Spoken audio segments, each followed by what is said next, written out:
भारत आदिवासी party के जो युवा उम्मीदवार रहे घाटोल विधानसभा से काफ़ी चर्चित चेहरा है और मेरे साथ बात करने के लिए मौजूद हैं। हम बात करते हैं द ट्राइबल लाइव पर। आपका बहुत बहुत स्वागत सर। धन्यवाद, आपको भी, आपके चैनल को जोहार, स्वागत आपका। सर, यूथ आइकॉन है आप। अगर घाटोल विधानसभा की बात करें तो मात्र 3600 वोट से आ रहे हैं। किस तरह से एक ऐसा जुनून लगा कि राजनीति में आना चाहिए, बल्कि आप काफ़ी अच्छी पढ़ाई में थे, ऐसा हम लोगों ने सुना।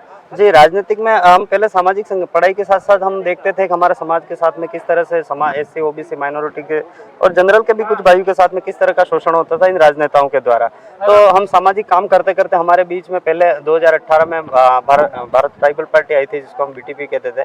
अब बीटीपी के बाद में हमने ये जो नया निर्माण किया है भारत आदिवासी पार्टी का, और हमने सोचा कि क्यों ना हमारे सुरक्षा के लिए, क्योंकि जितने भी लीडर हमने पहले बना के भेजे उन लीडरों ने सिर्फ हमारे समाज के साथ में धोखा किया, हमारे भोली भाली जनता के साथ में धोखा किया। तो आज की तारीख में जो युवा है वो युवा समझ चुका है और उन युवाओं की आवाज़ बनकर हम हमारे विचारों को लेकर युवाओं के बीच में जाते हैं और युवा उन बातों को अच्छे से समझता है। युवाओं के साथ साथ अब जो माता पिता तुल्य बुजुर्ग हैं उनका अच्छा खासा आशीर्वाद प्राप्त हो रहा है। आपने देखा होगा हमारे राजस्थान के क्षेत्र में, राजस्थान में भारत आदिवासी पार्टी का एक बहुत ही खतरनाक उदय हुआ और 2-3 विधायक बने और कई सारे प्रधान हैं, सरपंच हैं और उस विचारधारा से, और हम कुछ भाई जो प्रत्याशी रहे हैं वो बहुत ही कम वोटों से और सेकंड नंबर पे रहे हैं। आपके इस मध्य प्रदेश की बात करें तो कमलेश्वर जी डोडियार जी भी भारत आदिवासी पार्टी का, तो एकदम से अचानक किसी पार्टी का उदय होना और इतना मजबूती के साथ में प्रदर्शन करना, तो इससे साफ जाहिर होता है, वो भी करोड़ों रुपए और पूंजीपति लोगों के सामने टिकना। मतलब हमारे अंदर जो विचार है वो एक विचारों की लड़ाई है और विचार जब जब मिलते हैं तो वो आदमी कभी किसी करोड़ों रुपए में या किसी की दलाली करने को तैयार नहीं होता। इसलिए आप यहाँ पर प्रचार करने के लिए आए थे भारत आदिवासी पार्टी के प्रत्याशी का।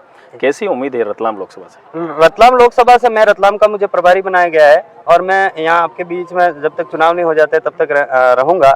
मुझे ऐसी उम्मीद है क्योंकि मैं जब पहली बार जय आदिवासी युवा शक्ति के जो वहाँ पर कुछ कार्यक्रम हुआ था और यहाँ पर काफी ज्यादा आदिवासियों के युवाओं में उस समय से एक जन जागरण चल रहा है। तो मुझे पूरी उम्मीद है जिस तरह से विधानसभा में विधायक बनाकर भेजे हैं, तो ये जो 3 जिले हैं, इस 3 जिलों के जो लोकसभा क्षेत्र है यहाँ का, वहाँ पर आज की सभा भी देखी मैंने और यहाँ के क्षेत्र में भी हम प्रयास कर रहे हैं घूमने का। तो हमको पूरी उम्मीद है, पूरी आशा है, पूरी विश्वास है कि यहाँ का जो चाहे वो एससी समाज हो, माइनॉरिटी समाज हो, ओबीसी का हो, जनरल का हो, पूर्ण रूप से यहाँ पर समर्थन मिलेगा। क्योंकि कहीं ना कहीं अन्य समाज भी एक इन नेताओं द्वारा शोषित पीड़ित हो रहा है, पूंजीपति लोगों द्वारा उन्हीं के समाज के उन्हीं के द्वारा दबाया जा रहा है, ऐसा प्रयास किया जा रहा है। तो मुझे पूरा विश्वास है कि यहाँ की जनता का पूरा साथ मिलेगा। कांग्रेस और भाजपा से सीधी फाइट है और दोनों के मैनिफेस्टो की बात की जाए तो उन मैनिफेस्टो के अलावा बाप पार्टी का कौन सा ऐसा मैनिफेस्टो है जो लोगों को अट्रैक्ट कर रहा है? देखो, कांग्रेस और बीजेपी के पास में झूठा जुमले, इसके अलावा कुछ नहीं है। और भारत आदिवासी पार्टी के पास में उनके पास में करोड़ों रुपए है। भारत आदिवासी पार्टी के पास में ना तो झूठे जुमले हैं ना ही करोड़ों रुपए हैं। हमारी जो मूलभूत आवश्यकता है, हमारे जो संवैधानिक अधिकार हैं, हमारी जो वैचारिक लड़ाई है, जिस तरह से आज भाजपा पूरे देश में माहौल क्रिएट कर रही है कि अब की बार 400 पार हम संविधान को बदल देंगे।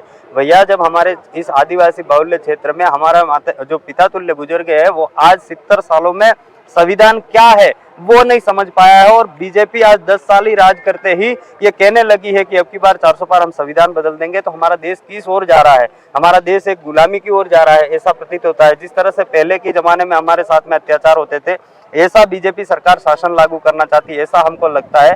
परंतु भारत आदिवासी पार्टी के, मैं पहले ही बता चुका हूँ, भारत आदिवासी पार्टी के पास में पैसा नहीं है, झूठे जुमले नहीं है, पर एक क्रांतिकारी विचार हैं जो युवाओं में फैल चुके हैं और वो विचार धीरे धीरे पिता तुल्य बुजुर्ग माता बहनों में जा रहे हैं और इस क्षेत्र की जनता में जा रहे हैं और निश्चित ही हम लोकसभा क्षेत्र बालू भाई कामड़ को यहाँ से विजय करके दिल्ली में भेज रहे हैं। तो ये राजस्थान के युवा नेता थे जो आज रतलाम लोकसभा में चुनाव प्रचार के लिए आए हैं और उन्होंने कहा कि वो पूरे टाइम यहीं रहकर पार्टी के लिए काम करेंगे। आपको यह वीडियो कैसा लगा कमेंट्स बॉक्स में जरूर बताएं और हमारे चैनल पर नए हैं तो चैनल को सब्सक्राइब करना न भूलें।